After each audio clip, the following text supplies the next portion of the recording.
He is recipient of many international awards. Too many to list you here. Professor Sahlberg has written books on play and education, including Let the Children Play. In We Trust, his next book is The Post-Digital Child, the coming golden age of low-tech childhood. Pasi now works at a University of Melbourne in Australia, and he lives in Melbourne with his wife and 2 sons. Today, Pasi will discuss Let the Children Play.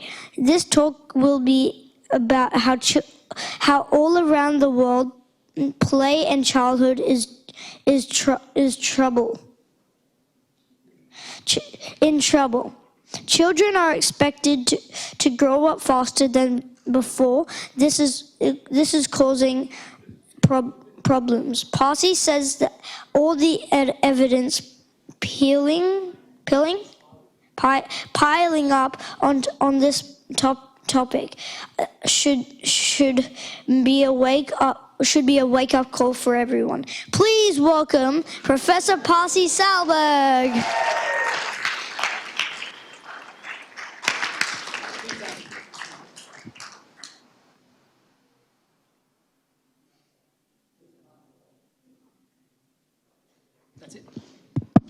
Thank you so much. Beautiful introduction. You almost read my presentation, so I don't have too much to say. Thank you so much for that. How are you folks? Do you need a break? No. Yeah. You know, it's the one thing is that it's so difficult to continue say anything at all after these amazing things that we have heard today. And I agree with you that, you know, this is where both power and hope is when we are listening to these kids. Yesterday I came from Adelaide, where I had a room full like this of very experienced school principals, and I was not scared at all. But today I am because of this thing.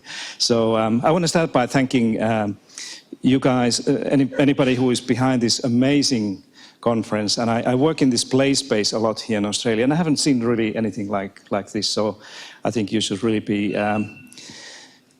happy with what you're doing here. And I would love to see this thing, you know, growing and spreading, and you know, having people in this very serious thing that we need to do much more than we have done so far. I would also like to join the people before me, acknowledging the traditional custodians of this place where we meet. And pay my respects to all those elders who have kindly gave their time to be part of this thing. And also extend these respects to all these future elders that we are educating here. And I think one of the beautiful things for somebody like me, you know, you can hear that I'm a newcomer here in Australia. I'll tell you a little bit about my past. But I've been really trying to learn and understand these thousands of years of culture and history and richness and opportunity that it gives to all of us.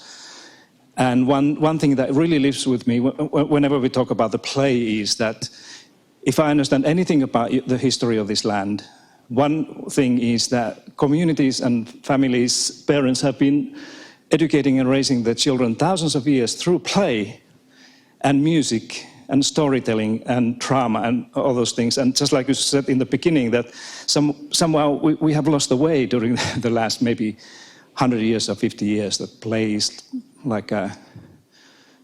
Well, I'll speak a little bit about that because it's a serious thing. But, you know, that's the thing. And are you still ready to continue? I'm just checking. Do you understand my English? Yes. You do? Yeah, because English is my third language. So I speak Finnish and Swedish as mother tongues, and English is my third. Then I speak Croatian with my wife, who's a Croat. Parla pochissimo italiano anche. And German, so 6 languages. I mean, wow, that's nice. What do you think about my shoes? These are the official Childhood Summit shoes. Okay, let me see. How does it work? Just this little button in the middle? Oh, you have to turn it on. Oh, good. Let's ask the kids. They know how to use these things. So which one is it? Just the okay. Okay. So this is what I used to be many years ago. So I titled this is actually in your program. This is Let Them Play, which I like probably more than Let the Children Play thing. And if you want to take a look at some of these images or data that I'm going to show you, I'll send the PDF version of this slide deck for all of you, so you can take this with you and continue. It's a little bit like what you heard earlier about the voice thing here. I think this play thing is a similar. The approach is exactly the same. That if we want to change things in this country regarding childhood play, the best thing we can do is to have conversations in the communities. But we need to communicate about facts. So we need to have evidence and how things are, not just say that play is important, because there are many people who don't think like this and they don't believe. So I try to help you a little bit with this one. So this is my mob, my two boys, and the first picture over there was taken in Finland exactly 5 years ago, no, 5.5 years ago when we left and came to Australia. And look at this picture. Some people say that you need to have a nice climate and good weather to play outdoors, like you have here in Australia almost always, except in Melbourne. But when this picture was taken, these two boys, the outside temperature, now be careful, was minus 26 degrees. It's much colder than in your freezer at home. So if you want to have an idea how cold it is, just stick into your freezer for a half an hour, you have an idea. But these guys, their favorite place to play was exactly in the heart of the winter outside in the snow. So we came to Sydney about 5 years ago, and these kids, they were playing with the same element, same water, but now it was warm and in the ocean. And about a year and a half ago, we spent a little time in Lennox Head. I was a professor at the Southern Cross University in Lismore, just around the massive floods and disaster thing. And now the last 4 months, we've been living in the most livable city in the world called Melbourne. We love Melbourne except the weather. It's much nicer to be here in Queensland when the weather is like this. Anyway, much of these things I'm going to tell you now. I'm not only speaking to you as an academic or teacher or expert on these things, but I also, when I look at my own children, one thing you need to understand that the place where I came from, not so long ago, called Finland, and I understand that there's some other Nordic. Do we have some other Nordic people here who have moved from? Where are you? Oh, yeah, there. Well, they are also Armenia. Yeah, but that's like, I don't know how to explain this, but it's like two different universes coming from any of the Nordic countries. If we are looking at the childhood, how children are respected and valued and trusted, how children's rights are actually very clearly specified and educated to all the kids. That's a beautiful thing in all the Nordic countries, that the kids grow up in this understanding that they are citizens as well, and they have rights. And there are authorities in our countries that are particularly protecting these children, that these rights are implemented and respected and followed. Here we still, when I have these conversations in Australia about children's rights, most people say that, but they are not people yet. They give their rights when they're 18 or 21 or something like this. But I think it's very important we think differently about that thing. So when I'm raising these kids now with my wife in Melbourne, these are some of those things that we try to understand and reflect. And I'll speak a little bit about that during the course of this thing. So I'm going to talk about you three things. The first one is about the state of play, and you spoke about a little bit in your introduction earlier today about what has happened to play. Then something about the benefits of play. This is a critically important part of this conversation because we need to be able to answer this question. Okay, so if you're saying that play is important, that kids should play more than they do in school and at home, why is that? What do we know about that? It's a very, very important thing to have a good kind of a story behind this, why this is important. And I'm going to just give you a little snippet about that. And then why it matters in practice, what we can do, okay? So, but like any other teacher, as you heard, I used to be a school teacher. If I want to, and I was teaching physics and mathematics, sometimes very difficult to kind of get students and children take it seriously. So I realized it's one thing that any teacher would do is that I'm going to give you a quiz, 3 questions, right? And then in the end of my lesson here, I'm going to see how many of you get it right, okay? And just to keep your attention awake, somebody will win a great book called Let the Children Play after this thing. All right, are you with me? All right, great. So I just have 3 questions for you, and the answers to these questions will be included in this presentation, all right? Are you ready? First one is that today children spend more time playing than their parents did when they were young. If you have a pen to mark something, you can use that one, or just try to remember, because this is right or wrong. It's easy this way. Or you can use if you're still playing with your mobile phones after all these warnings that the kids were telling us, you can use that too. Okay, so this is the first one, and you just tick the box yes or no. The other one is that children learn important 21st century skills for life when they play. This is more about this learning through play thing. All right, and then the third one, play is good for happiness and well-being of parents, teachers, and other adults too. Okay? Have you made your decision how to do this? Okay, just keep this in mind because I'm going to get back to this in the end. So, this is my basic value this afternoon here with you. If you ask me that, so what's your bottom line? What do you kind of really believe in?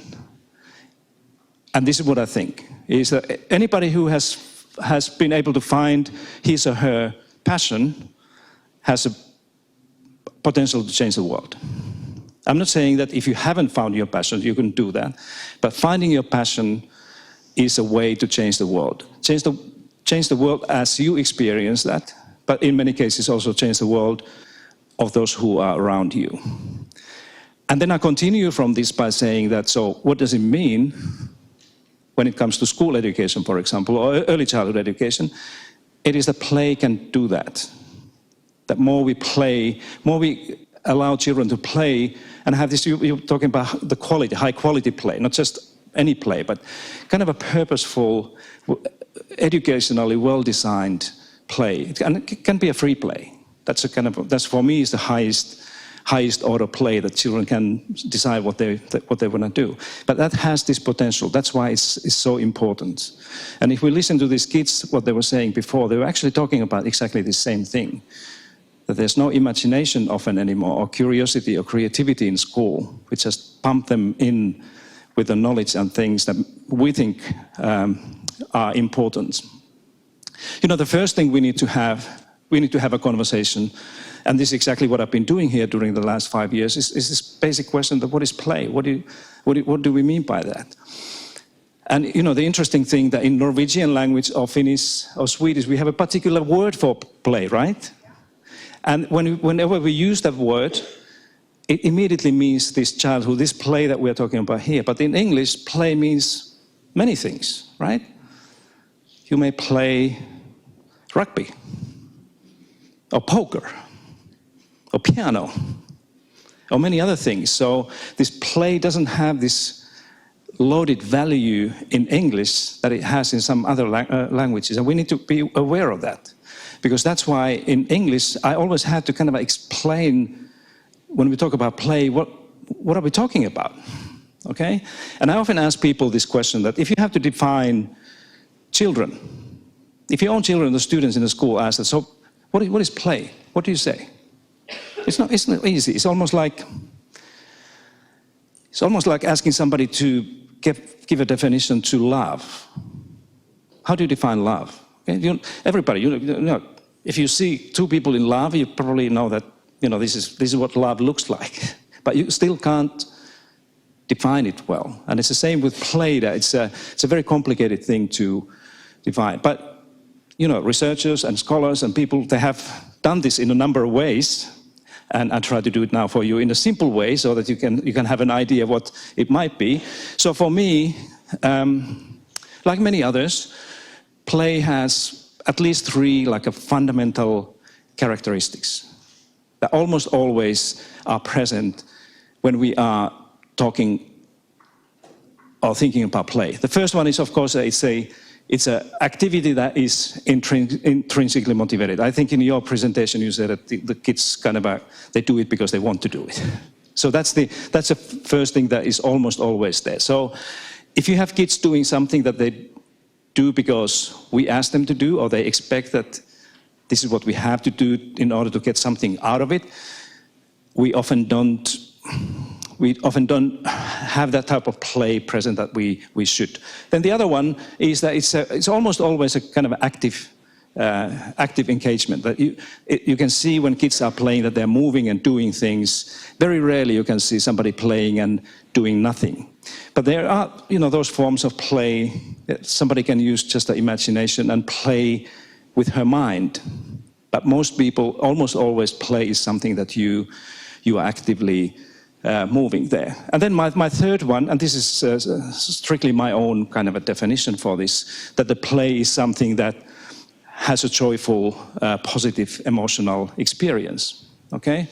And of course, things like creativity and imagination, those things should be part of this. But that's what I often tell people who want to know what I mean by play, that these three things. But as I said, that there may be some more. What do you think? Are you with me? Yeah? You can add your own things. If the play is something different for you, just make up your own things. But your story have to be built on those ideas so that you can make sure that people understand what it is. The other thing that comes with the play is that there's so many different forms of play. I'm not going to go into these details, but if you read the literature, people who are working on these things, they often use words like this. That there's a nature play and games and role play and physical play, all kinds of things. And we are often looking at these different types of plays in terms of where it happens, whether it's outdoor or indoor, or how much freedom children have in playing. Sometimes play can be very structured. It's something that the teacher or parents are doing with the kids. There may be rules how to do things and what not to do. And in some other cases, it's a very unstructured free play that kids can do basically whatever they think is necessary in that situation. So this is another thing that we need to have a very much inclusive idea when we talk about play. So let me give you some ideas just to confirm what you have heard if you have been here all day today. Some of those things that comes with the state of play. And actually, I live now in a part of the country that is called the education state, called Victoria. Okay, so if you have a car, your register plate says the education state.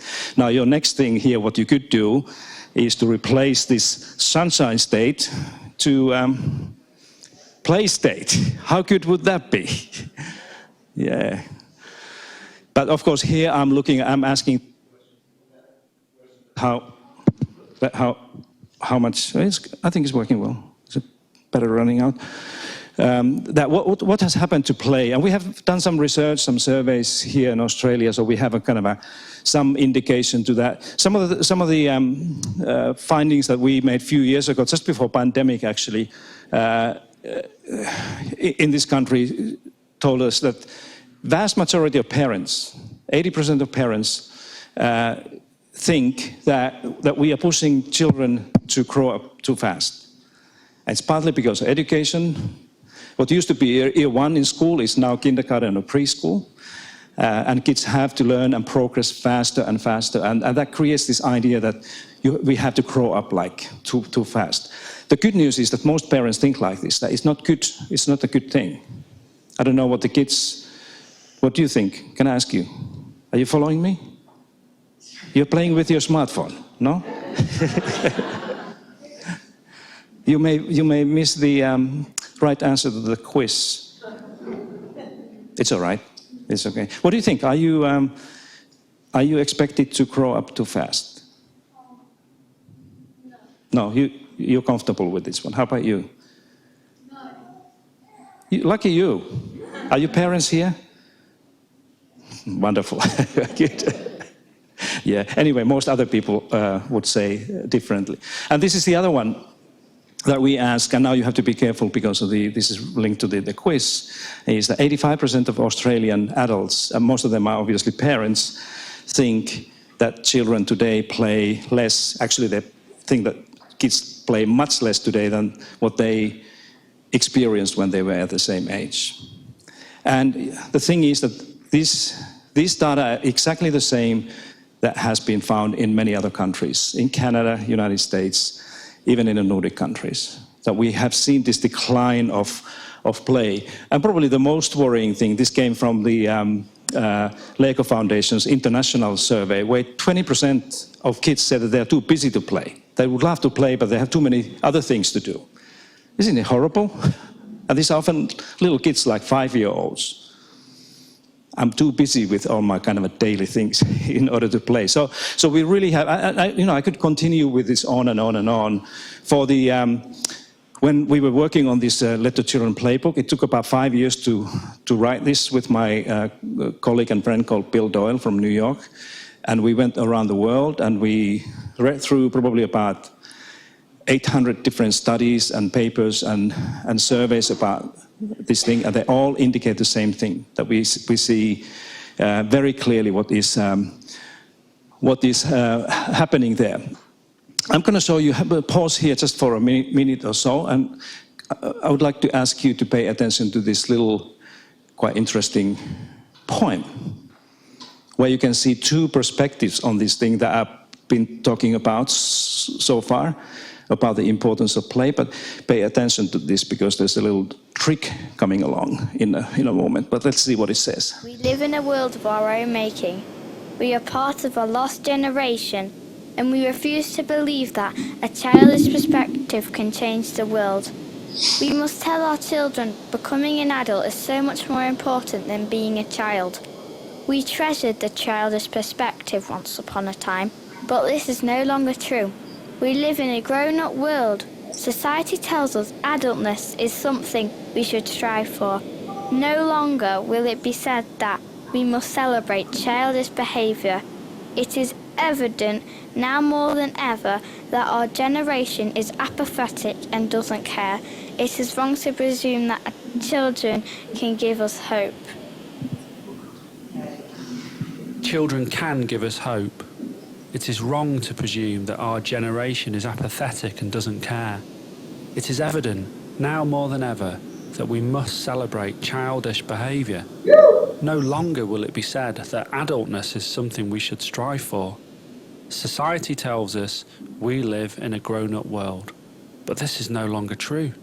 Once upon a time, we treasured the childish perspective. Being a child is so much more important than becoming an adult. We must tell our children a childish perspective can change the world, and we refuse to believe that we are part of a lost generation. We live in a world of our own making. Nice. Yeah, so let's change the... Yeah, okay. So it's really a matter of which way we are looking at things, just like in this reversed poem. Does it mean that I have to stop on the click? Oh, good, wonderful. All right.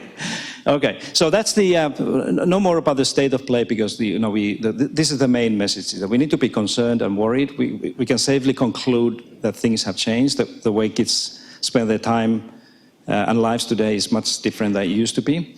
The next one is these benefits of play, and this is what the whole book is actually all about. That we wrote this book for parents and grandparents and educators and others to really understand what the research and evidence is saying about the benefits of play. So, the interesting story here is when we started investigating this question, that why play is, how do we tell this story about the importance of play? We want to talk to educators and psychologists and all these usual things.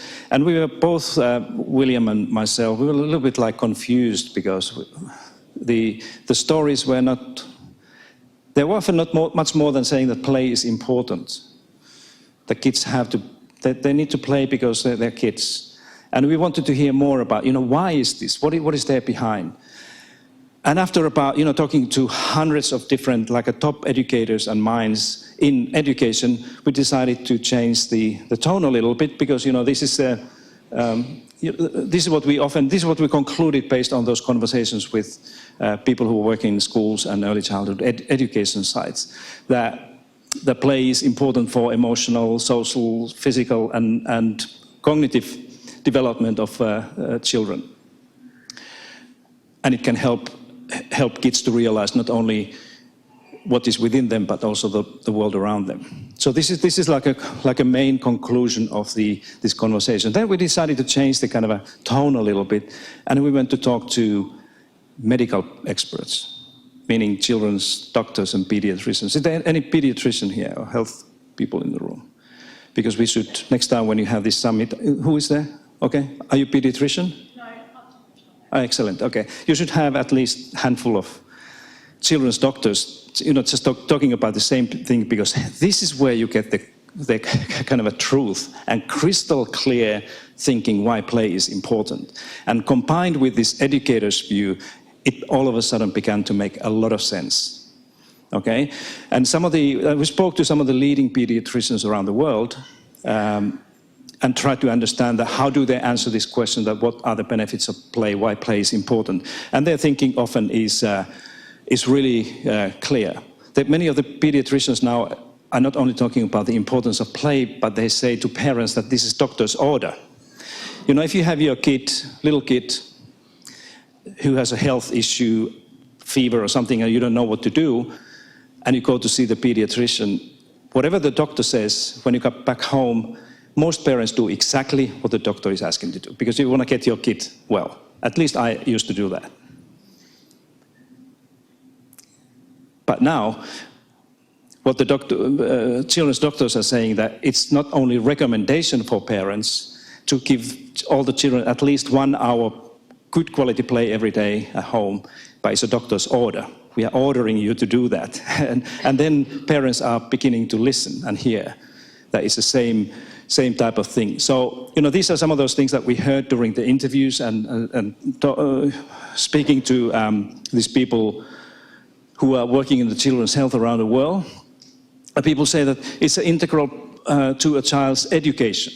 It's not just a health, it's an education issue. The importance of play time for children cannot be overemphasized to parents, schools, and community organizations. This is not my idea, this is what the pediatricians are telling us. We also heard things like the lifelong success of children is based on their ability to be creative and to apply the lessons learned through play. Very powerful things. And then we can go back and start to think about what does it mean? What should we do? The other thing that I'm often using in this narrative, trying to help people to understand why we have to take play much more seriously than we have, is this notion that if there's anybody here who's teaching in a primary or secondary school, in this country and Finland and Canada and many other countries, what the education system, school systems are expected to do is to teach everyone, all the kids, these important 21st century skills, whatever that means. But oftentimes, if you read about 21st century skills in education papers, you see things like creativity, collaboration, communication, problem solving, and so on. But these are the things that we think kids need in the future, in the workplace and in the studies and in life in general. But I used to be a high school teacher for many years, and these are some of the most complicated things to teach. It's easy to say that, teach these 21st century skills. It's much harder to turn your classroom or school into a place where this could happen. But now, if you carefully follow this one, I'm going to show you what is the summary of the benefits of play according to the research. And just take a look at this. It's exactly the same stuff, right? This is what the research is showing, among some other things, what happens when we give systematically children opportunities to high-quality play in school and outside of the school. The same skills. So younger the kids start to play and practice these things, but it has to be a high-quality play. The more likely throughout the schooling they're going to learn these 21st century skills that they need in the new world that we have no idea what it will look like. Are you with me? So, and this is a very strong point, that if we take these intentions that we have in our school education here and elsewhere seriously, then it's good to think that we need to start early to build these skills, and the best way and the cheapest way and the fastest way to do that is to make sure that every child has opportunities to high quality play. Why I kind of try to underline this here in Australia is that, remember I told you the story, my personal journey from Finland. I don't know if you know this, but here in Australia we have almost twice as much formal instruction to children during primary and secondary education here compared to many other countries, certainly Finland. Did you know that? A lot, especially in a primary school. The school days are really long, and it's mostly formal instruction where there's an adult trying to teach something to kids. And there's much less play in primary schools in this country than in Norway or Finland or many other countries. And that's something that we actually should change. I'm not saying that we need to have shorter school days, but we could probably do with much less formal instruction in early as a primary school, and make sure that we have more opportunities to high quality play. Now, if there's somebody there saying that I don't understand what you're saying, listen to this one. If you take any evidence, international evidence or comparable evidence about education school systems, there's no correlation between how much instruction children have and how well they do in school academically. Actually, there's a slight negative correlation. That could also lead you to say that more we try to teach children, less they learn. This is exactly what Jean Piaget, who was researching kids' development and learning how they learn, he said something like this, that if you try to teach children something, at the same time you prevent them from learning it. That indicates that teaching is not the only way to get there. The play can be children's self-directed way of discovering things, and doing things can be another one. So this is a big part of my own storytelling when I try to help people to understand why we need to think about play differently. You know, it hurts my soul when I hear people saying in Australian schools and some other places that play is used as a prize, as an award. If you do your work well in school, I'll give you 15-minute time to play. And even worse is the thing when play is used as a punishment. That unless you get it right, I'm going to remove your recess. It's horrible things to do. It's a crime against children's rights, actually, because the basic right of every child is that we adults have to make sure that they have enough time to play. So that's the thing. And then the closing here, and this is kind of I try to wrap this up on the theme and conversations earlier here in this wonderful summit about the voice and agency through play. Because just like somebody was saying earlier, that I see that play is a wonderful way to help young people to understand the power of their own voice and the importance of their own agency. And now for those kids, I don't know how much the children here understand what we are talking about here, but we probably need to specify a little bit what the children's voice means. You know, my definition would look something like this, that this is this childish perspective that you saw in the poem, that will then lead the learning, well-being and growing up of kids. And the agency is learning and living through self-initiated action and genuine interest or curiosity supported by adults. So I'm not saying that we need to just let kids do whatever they want to do. Adults have an extremely important role to play in that one.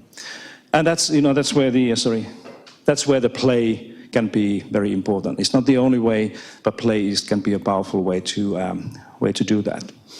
So what can we do? 3 things to think about. I know that some people are saying, okay, I hear you, what you're saying, but tell me what does it mean in practice?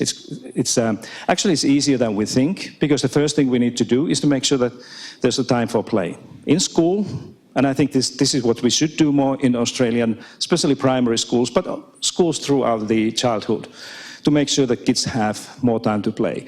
There's no evidence that says that in a year 1 or 2 or 3, or even 4, the best arrangement in terms of timing is that the first chunk of stuff in a school lasts for 2 hours or 2.5 hours, as it did in my boys' school when we were in Sydney. From 9 to 11 o'clock, they were in the same room trying to do something that this young mind of the 6-year-old was already 90 minutes ago gone somewhere else. It's just a waste of time.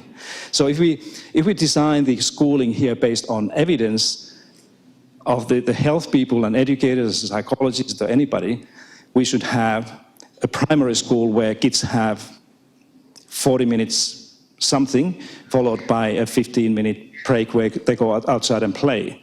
Then they come back and learn another 40 minutes or something else, and then go play again a little bit more. That's what it would look like if we are redesigning schools based on the best available knowledge and science of how children learn and how they live up. And it's easy, it doesn't cost anything. You can just go and do it, start to do that in a term 3 if you want to. And some schools actually have done it, based on this work that we have done with the community and teachers and leadership, when people realize that this is what we need to do.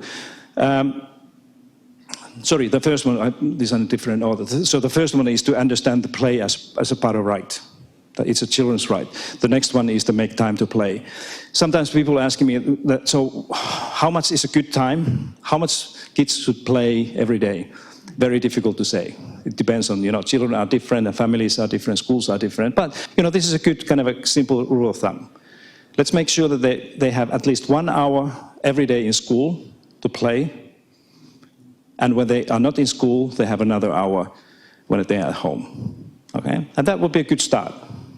Good standard, if you wish. And then finally, that we need to advocate more strongly these benefits, these multiple benefits that research has shown us that the play has. Not just to say that play is important and kids should play, that we need to build this own story. You can all do it in your own way. You can emphasize different things based on what you think is important. But we need to have a compelling story behind that one. So, are you ready for the right answer? You still remember what you marked? Because now I have to trust you that you just do it right. Okay, so first one, is it right or wrong? Yes or no? Yeah, that's no, if you follow what I was saying. Good. Children learn important 21st century skills for life. Is it yes? Okay. How about is play good for adults as well? Yes. Are you sure? Okay. How many of you got all right? How many of you got 2 of these right? How many of you got 1 right? You're stretching. Is there anybody here who just got 1 right? Now this is an honest question. How about 0? Has anybody got all wrong? Oh, sorry. Because I was supposed to give the book to somebody who got all of these things right. Because if you got all wrong, you don't need my book anymore. So is there anybody who got 1 right? Now you have 15 seconds time to lie. Anybody who got, yeah, okay. This is for you. Wonderful. All right. Let me. I think that this is the end. Yeah, no, this is the announcement. Now, this is the important part of this thing, and this is a serious thing. I'm not lying to you. Very soon, within the next 2 or 3 weeks, the Sydney Opera House with me is going to announce formally the first ever annual Play Award in Australia that will be handed out to the most potential and innovative, interesting practical idea around play that has a potential to change children's lives. So it's going to be a $10,000 cash award. I made a donation, $100,000 of my own money to the Sydney Opera House to do this during the next 10 years in Australia here. So this is going to be an annual thing.